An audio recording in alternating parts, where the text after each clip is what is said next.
Excel PU college ಗುರುವಾಯಿನಕೆರೆ, ಕರ್ನಾಟಕದ number 1 PU college. Admissions open now. ದಾವಣಗೆರೆಯ ವಿಶ್ವವಿದ್ಯಾಲಯದ PhD ಪರೀಕ್ಷೆಯಲ್ಲಿ ಭಾರಿ ಅಕ್ರಮ ಆರೋಪ ಕೇಳಿ ಬಂದಿದೆ. ನಿಯಮವನ್ನ ಉಲ್ಲಂಘಿಸಿ ಪ್ರಶ್ನೆ ಪತ್ರಿಕೆ ತಯಾರಿಸಿದ್ರ ಸಿಬ್ಬಂದಿ ಅನ್ನೋ ಪ್ರಶ್ನೆ ಕೂಡ ಎದ್ದಿದೆ.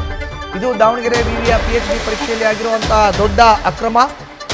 ನಿಯಮ ಮೀರಿ ಪ್ರಶ್ನೆ ಪತ್ರಿಕೆಯನ್ನು ತಯಾರಿಸಿದ್ದಾರ ಸಿಬ್ಬಂದಿ ಅನ್ನೋ ಪ್ರಶ್ನೆ ಎದ್ದಿದೆ. 100 ಪ್ರಶ್ನೆಗಳ ಪ್ರಶ್ನೆ ಪತ್ರಿಕೆಯಲ್ಲಿ 50ಕ್ಕೆ ಒಂದೇ ಪ್ಯಾಟರ್ನ್ ಉತ್ತರ. ಅನುಮಾನ ಹುಟ್ಟಿಸಿದ history, archaeology key answers. March 27ರಂದು 177 PhD ಸೀಟ್ಗೆ ನಡೆದಿದ್ದಂಥ ಪರೀಕ್ಷೆ ಇದು. ಮಾರ್ಚ್ 30ರಂದು ಇದರ ಪ್ರಶ್ನೆ ಪತ್ರಿಕೆ ಕೀ ಆನ್ಸರ್ಸ್ ರಿಲೀಸ್ ಕೂಡ ಆಗಿತ್ತು. ಹೆಚ್ಚಿನ ಮಾಹಿತಿ ನೀಡ್ತಾರೆ ನಮ್ಮ ಪ್ರತಿನಿಧಿ ಮಹದೇವ್. ನೇರ ಸಂಪರ್ಕಕ್ಕೆ ಈಗ ಜಾಯ್ನ್ ಆಗಿದ್ದಾರೆ. ಮಹದೇವ್, ನೋಡಿ, ಈಗ ದಾವಣಗೆರೆ ವಿಶ್ವವಿದ್ಯಾಲಯದ ಅಕ್ರಮ ಇದು ಅನ್ನೋ ಆರೋಪ. ಆಕ್ಚುಯಲ್ ಆಗಿ ಈ PhD ಪರೀಕ್ಷೆಯಲ್ಲಿ ಆಗಿರೋ ಅಂತ ಅವ್ಯವಹಾರ ಏನು, ಅಕ್ರಮದ ಬಗ್ಗೆ ವಾಸನೆ ಬರ್ತಾರದು ಯಾಕೆ?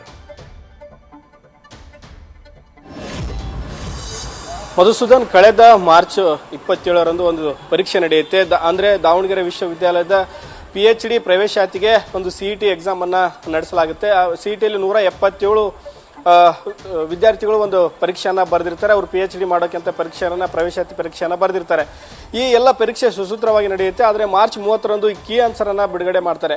ಈ ಕೀ ಆನ್ಸರಲ್ಲಿ ಪ್ರತಿಯೊಂದು ಆಪ್ಷನ್ ಏನಿರುತ್ತೆ, 100 ಅಂಕದ ಪ್ರಶ್ನೆಗಳಿಗೆ ಸುಮಾರು ABCD ಏನು 4 ಆಪ್ಷನನ್ನು ಕೊಟ್ಟಿರುತ್ತೆ. ಅದು ಒಂದು ಆನ್ಸರಲ್ಲಿ ಎಲ್ಲ ಒಂದೇ ಪ್ಯಾಟರ್ನ್, ಅಂದರೆ 1ರಿಂದ 20ರವರೆಗೂ ಏನು ಪ್ರಶ್ನೆ ಪತ್ರಿಕೆ ಇತ್ತು, ಆ ಪ್ರಶ್ನೆ ಪತ್ರಿಕೆಯಲ್ಲಿ ಎಲ್ಲವೂ ಕೂಡ ಎ ಆಪ್ಷನ್ ಅನ್ನು ಉತ್ತರವನ್ನು ನೀಡಲಾಗಿದೆ. ನಂತರ ಕೆಲವೊಂದಿಷ್ಟು ಹೊರತುಪಡಿಸಿ ಬಿ ಆನ್ಸರ್, ಮತ್ತೆ ಉಳಿದ ಪ್ರಶ್ನೆಗಳಿಗೆ ಬಿ ಆನ್ಸರು, ನಂತರ ಮತ್ತೆ ಎ ಆನ್ಸರು, ಮತ್ತೆ ಬಿ ಆನ್ಸರ್. ಈ ರೀತಿಯಾಗಿ ಸುಮಾರು 50ಕ್ಕೂ ಅಧಿಕ 100 ಪ್ರಶ್ನೆಗಳಲ್ಲಿ 50 ಎ ಆನ್ಸರೇ ಇದೆ. ಹೀಗಾಗಿ ಸಾಕಷ್ಟು ಅನುಮಾನ ಕಾಡ್ತಾ ಇದೆ. ಈ ಒಂದು ರೀತಿಯಾದಂಥ ಪ್ಯಾಟರ್ನ್ ಅನ್ನ ರೆಡಿ ಮಾಡಿ ಹಲವು ವಿದ್ಯಾರ್ಥಿಗಳಿಗೆ ಅನುಕೂಲ ರೀತಿ ಆಗೋ ರೀತಿ ಪ್ರಶ್ನೆ ಪತ್ರಿಕೆಯನ್ನ ದಾವಣಗೆರೆ ವಿಶ್ವವಿದ್ಯಾಲಯ ತಯಾರು ಮಾಡ್ತಾ, ಪ್ರಶ್ನೆ ಪತ್ರಿಕೆ ವಿಭಾಗ ತಯಾರು ಮಾಡ್ತಾ ಅನ್ನೋ ಒಂದು ಗಂಭೀರ ಆರೋಪ ಕೇಳಿ ಬರ್ತಾ ಇದೆ. ಇದಕ್ಕೆ ಕಾರಣ ಅವರು ಕೊಟ್ಟಂತ ಕೀ ಆನ್ಸರ್.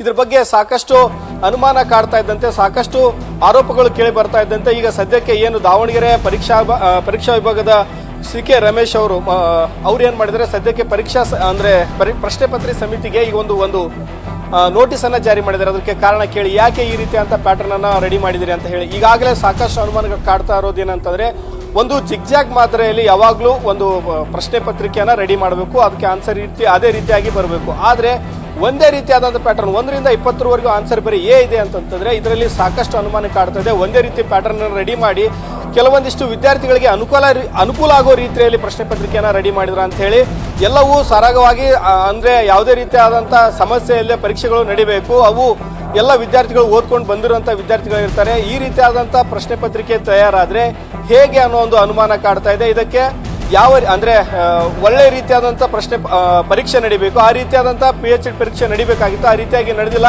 ಇದ್ರ ಬಗ್ಗೆ ಒಂದು ಸಾಕಷ್ಟು ತನಿಖೆ ಆಗಬೇಕು ಅಂತ ಹೇಳಿ ಶಿಕ್ಷಣ ಪ್ರೇಮಿಗಳು ಕೂಡ ಒಂದು ಆಗ್ರಹಿಸ್ತಾ ಇರುವಂತದ್ದು. ಈ ಪ್ಯಾಟರ್ನ್ ಹೇಗೆ ರೆಡಿ ಆಯ್ತು ಅನ್ನೋದ್ರ ಬಗ್ಗೆ ಏನು ಪ್ರಶ್ನೆ ಪತ್ರಿಕೆ ತಯಾರು ಮಾಡಿದ ಸಮಿತಿ ಕೂಡ ಒಂದು ಸ್ಪಷ್ಟನೆಯನ್ನ ಕೊಡಬೇಕಿದೆ. ಮಧುಸೂದನ್, ಧನ್ಯವಾದ ಮಹಾದೇವ್ ನಿಮ್ಮ ಮಾಹಿತಿಗೆ. ನ್ಯೂಸ್ ಫಸ್ಟ್, ನಿರ್ಭೀತಿಯಿಂದ ನಿಮ್ಮ ಪರವಾಗಿ.